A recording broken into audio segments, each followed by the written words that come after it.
देश में पिछले 11 सालों से मोदी सरकार है, लेकिन क्या 11 साल बाद अब केंद्र की मोदी सरकार कुछ दिनों की ही मेहमान रह गई है? और मोदी सरकार ही क्यों? क्या अब देश के मुख्य चुनाव आयुक्त ज्ञानेश कुमार की विदाई भी तय हो चुकी है? यह हम क्यों कह रहे हैं, आज विश्लेषण में इसी पर चर्चा करेंगे। नमस्कार, मैं हूं नागेंद्र भाटी। राहुल गांधी के वोट चोरी वाले आरोप के बाद विपक्ष मुख्य चुनाव आयुक्त के खिलाफ महाभियोग प्रस्ताव लाने पर विचार कर रहा है। सूत्रों के मुताबिक कई विपक्षी दल इस बात पर मंथन कर रहे हैं। कांग्रेस सांसद सैयद नासिर हुसैन ने मुख्य चुनाव आयुक्त के खिलाफ महाभियोग प्रस्ताव लाने की संभावना पर अपनी प्रतिक्रिया दी है। उन्होंने कहा कि इस विषय पर पार्टी के भीतर अभी तक कोई विचार विमर्श नहीं हुआ है, लेकिन यदि जरूरत पड़ी तो नियमों के अनुसार कांग्रेस महाभियोग प्रस्ताव ला सकती है। कंप्लीटली इम्पार्शियल सीईसी चाहिए, इम्पार्शियल इलेक्शन कमीशन चाहिए और फ्री एंड फेयर इलेक्शन इस देश में चाहिए। अगर नौबत आती है, जरूरत पड़ती है, डेमोक्रेटिक प्रोसेस में, पार्लियामेंट्री डेमोक्रेसी में जो भी हथकंडे हैं उसको अपनाने के लिए हम रेडी हैं। कांग्रेस नेता राहुल गांधी के वोट चोरी वाले आरोप और बिहार में मतदाता सूची के विशेष गहन पुनरीक्षण को लेकर विपक्ष के लगातार विरोध के बीच चुनाव आयोग ने रविवार को प्रेस कॉन्फ्रेंस की। मुख्य चुनाव आयुक्त ज्ञानेश कुमार ने रविवार को प्रेस कॉन्फ्रेंस कर कहा कि मतदाता सूची में स्पेशल इंटेंसिव रिवीजन का उद्देश्य सभी कमियों को दूर करना है, लेकिन कुछ दल इस पर भ्रामक प्रचार कर रहे हैं और चुनाव आयोग के कंधे पर बंदूक रखकर राजनीति कर रहे हैं। इतनी पारदर्शी प्रक्रिया में क्या कोई भी मतदाता वोट की चोरी कर सकता है? कुछ मतदाताओं द्वारा दोहरे मतदान के आरोप लगाए गए। सबूत मांगने पर जवाब नहीं मिला। ऐसे मिथ्या आरोपों से न तो चुनाव आयोग डरता है और न ही कोई मतदाता। जब चुनाव आयोग के कंधे पर बंदूक रखकर भारत के मतदाताओं को निशाना बनाकर राजनीति की जा रही हो, तो आज चुनाव आयोग सबको स्पष्ट करना चाहता है कि चुनाव आयोग निडरता के साथ सभी गरीब, अमीर, बुजुर्ग, महिला, युवा सहित सभी वर्गों और सभी धर्मों के मतदाताओं के साथ बिना किसी भेदभाव के चट्टान की तरह खड़ा था, खड़ा है और खड़ा रहेगा। मुख्य चुनाव आयुक्त के इस बयान पर विपक्ष की प्रतिक्रिया सामने आई है। कांग्रेस नेता पवन खेड़ा ने सीईसी पर निशाना साधते हुए कहा कि हम कंधे पर बंदूक रखकर राजनीति नहीं कर रहे, बल्कि पीएम मोदी आपके नाजुक कंधों पर बंदूक रखकर लोकतंत्र की हत्या कर रहे हैं। पवन खेड़ा ने सीईसी को लेकर कहा कि अब आपकी उम्र बीजेपी के एजेंट बनने की नहीं है। आप कितने ही चुनाव की चोरी कर लीजिए, लेकिन जल्द ही नई सरकार आएगी। पवन खेड़ा दावा कर रहे हैं कि मोदी सरकार कुछ दिन की मेहमान है। जब उन्होंने मुंह खोला तो स्क्रिप्ट वही अनुराग ठाकुर, सोर्स और संबित पात्रा वाली थी, बीजेपी की थी। श्री राहुल गांधी नेता प्रतिपक्ष है, उन्होंने प्रेस वार्ता की, तमाम पॉइंट्स आपके सामने रखे, जो सबूत, जो कागज आपको मुहैया कराए वो आप ही से मिले। हमें 6 महीने की मशक्कत करनी पड़ी। उसका आपने एक भी महादेवपुरा असेंबली की एक भी सवाल का आपने जवाब नहीं दिया। एसआईआर पे हमने कई सवाल पूछे, कई शंकाएं जाहिर की, यहां तक कि सर्वोच्च न्यायालय को हस्तक्षेप करना पड़ा दुरुस्त करने के लिए। आप वहां भी लड़ते रहे, ये नहीं करूंगा, लेकिन करना पड़ा। कुछ लोगों को आपने मरा हुआ घोषित कर दिया, वो राहुल जी के साथ चाय पी रहे हैं, तब भी आपको शर्म नहीं आई। हमने सोचा प्रेस वार्ता में आप कहीं माफी मांग लेंगे, वह भी आपने नहीं मांगी।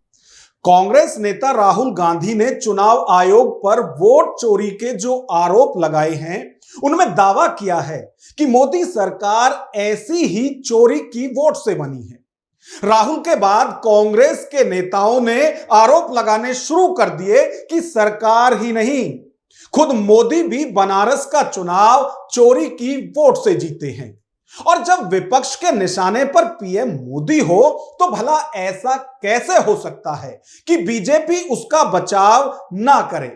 पार्टी की तरफ से तेज तर्रार नेता अनुराग ठाकुर ने मोर्चा संभाला और लपेटे में राहुल गांधी को लिया। आरोप लगाए कि वोट चोरी का ढिंडोरा पीटने वाले राहुल गांधी खुद चोरी की वोट से संसद पहुंचे हैं। आप रायबरेली नाम तो सुना होगा आपने, राहुल जी ने भी सुना होगा। रायबरेली में मोहम्मद कैफ खान, बूथ नंबर 83, 151, 218, सब जगह इनका नाम है। नाम सेम है, बस बाप का नाम भी सेम है, लेकिन वोट 3 पोलिंग बूथों पे बना हुआ है, 83, 151, 218 में। अगला देखिए fake address, 47 voter ID Diamond Harbour में। अभिषेक बनर्जी जी, डायमंड हार्बर में 47 वोटर आईडी हाउस नंबर 189 के पोलिंग बूथ 131 पर रजिस्टर हुए हैं। ये रायबरेली में हुए हैं। मुख्य चुनाव आयुक्त ज्ञानेश कुमार की प्रेस कॉन्फ्रेंस के बाद कांग्रेस नेता राहुल गांधी ने सीईसी पर तीखा हमला बोला। उन्होंने कहा कि इलेक्शन कमीशन मुझसे कहता है कि एफिडेविट दो, लेकिन अनुराग ठाकुर भी वही बात कहते हैं जो मैं कह रहा हूं, तो उनसे एफिडेविट क्यों नहीं मांगा जाता। इलेक्शन कमीशन ने मुझसे एफिडेविट मांगा और किसी से एफिडेविट नहीं मांगा। कुछ दिन पहले बीजेपी के लोग प्रेस कॉन्फ्रेंस करते हैं, उनसे कोई एफिडेविट नहीं मांगा, मुझसे एफिडेविट मांगा। कहते हैं कि आप एफिडेविट दो कि आपने जो हमें कहा, आपने जो डेटा रखा है वो सही है। उन्हीं का डेटा है, उन्हीं के आंकड़े हैं, मुझसे एफिडेविट मांग रहे हैं। हमने उनसे सीसीटीवी जो वीडियोग्राफी है वो मांगी, मना कर दी। बिहार में इस साल के आखिरी में चुनाव होने हैं। वोट चोरी के आरोप के बाद राहुल गांधी ने तेजस्वी यादव के साथ बिहार में वोट अधिकार यात्रा शुरू कर दी है और निशाने पर बीजेपी ही नहीं बल्कि नीतीश बाबू और जेडीयू भी है। राहुल गांधी के आरोपों पर जेडीयू महासचिव केसी त्यागी ने राहुल को नसीहत देते हुए कहा कि वो एक संवैधानिक पद पर हैं, उन्हें सोच समझकर आरोप लगाने चाहिए। चुनाव आयोग एक संवैधानिक संस्था है, आप उसके कुछ फैसलों से डिसएग्री कर सकते हो, लेकिन संपूर्ण चुनाव आयोग को चोरबाजी का अड्डा बताओ, ये उसका अपमान। राहुल गांधी जी ने जो आरोप लगाए हैं एक संविधान संस्था के विरुद्ध, उन्हें प्रमाणित करना चाहिए, क्योंकि वो भी एक नेता प्रतिपक्ष के नाते संवैधानिक पद पर।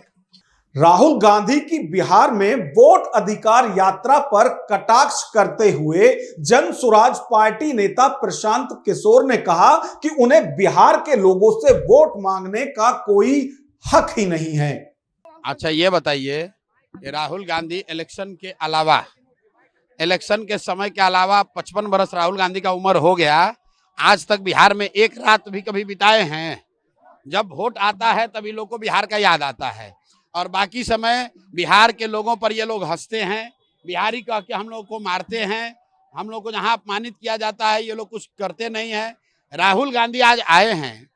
पहले बिहार में वोट रिवीजन को लेकर और फिर राहुल गांधी के वोट चोरी के आरोप पर कांग्रेस और पूरे विपक्ष के निशाने पर चुनाव आयोग है। विपक्ष चुनाव आयोग से सवाल करता है और जवाब बीजेपी नेता देते हैं। विपक्ष चुनाव आयोग की मंशा पर सवाल करता है और उसकी बिलबिलाहट भाजपा के नेताओं में देखी जाती है। ऐसे में सवाल यह है कि बीजेपी और चुनाव आयोग के बीच यह रिश्ता क्या कहलाता है। सवाल यह भी कि जब सवाल चुनाव आयोग की निष्पक्षता पर उठ रहे हैं तो जवाब आयोग के बजाय बीजेपी नेता क्यों देते हैं। चुनाव आयोग पर उठ रही हर उंगली बीजेपी नेताओं को अपनी तरफ क्यों उठती लगती है? आखिर जो सवाल राहुल गांधी ने उठाए हैं वो ही तो सब अनुराग ठाकुर भी अपनी प्रेस कॉन्फ्रेंस में उठा रहे हैं। अनुराग ठाकुर भी तो वोट चोरी का ही आरोप लगा रहे हैं। फिर शपथ पत्र सिर्फ राहुल गांधी से ही क्यों मांगा जा रहा है?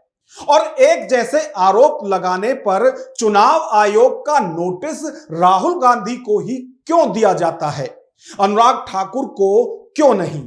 चुनाव आयोग की इस एक तरफा कार्रवाई से सवाल तो उठेंगे ही कि दाल में कुछ काला है या फिर सारी दाल ही काली है। अब इस पूरी खबर पर आपकी क्या राय है, कमेंट बॉक्स में हमें जरूर बताएं। नमस्कार।